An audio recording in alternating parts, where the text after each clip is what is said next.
ఒకేసారి 2 అప్లికేషన్స్ని రన్ చేసుకోవడానికి మనకే కొన్ని డివైజెస్లో మల్టీ విండో అని చెప్పేసి ఆప్షన్ అవైలబుల్ అవుతూ ఉంటుంది చూడండి. సో ఇక్కడ మల్టీ విండో అనే ఆప్షన్ ఎనేబుల్ చేసుకోవాల్సి ఉంటుంది. వన్స్ ఎనేబుల్ చేసిన తర్వాత 2 కంటే ఎక్కువ విండోస్ను కూడా మనం రన్ చేసుకోవచ్చు. అంటే ఇప్పుడు ఫర్ ఎగ్జాంపుల్ నేను ప్రాక్టికల్గా చూపించబోతున్నాను. ఫేస్బుక్ అనే ఒక అప్లికేషన్ నేను ఓపెన్ చేస్తున్నాను. వన్స్ ఓపెన్ చేసిన తర్వాత మల్టీ విండోలో ఇంకొక అప్లికేషన్ రన్ చేయాలంటే కనుక బ్యాక్ బటన్ని మనం ట్యాప్ చేస్తే కనుక మల్టీ విండోకి అవైలబుల్ అప్లికేషన్స్ మనకు దొరుకుతూ ఉన్నాయి. ఇప్పుడు ఫర్ ఎగ్జాంపుల్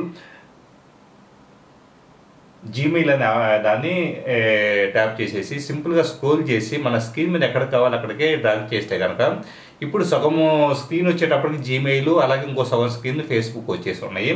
సో ఇప్పుడు ఈ 2 కాకుండా అంటే చాలా మందికి ఇప్పటివరకు మల్టీ విండోలో ఓన్లీ 2 విండోస్ మాత్రమే రన్ చేసుకోవడం తెలిసి ఉంటుంది.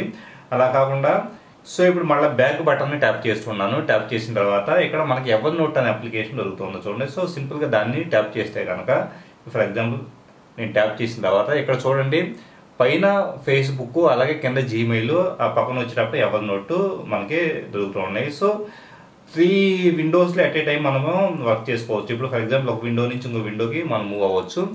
సో ఇలాగ మనకి ఎట్ ఏ టైము పెద్ద స్క్రీన్ సైజ్ ఉంటే కనుక 3 విండోస్ని 3 అప్లికేషన్స్ని మనం రన్ చేసుకోవడానికి ఈ పర్టికులర్ మల్టీ విండో అనే ఆప్షన్ అవైలబుల్ అవుతుంది. సో ఇక్కడ మనకి ఈ పాప్అవుట్ విండో వచ్చినప్పటికీ ఒక చిన్న బబుల్ లాగా ఎక్కడైనా కానీ యాక్సెస్ చేసుకోవడానికి కూడా మనకి అందుబాటులో ఉంటుంది.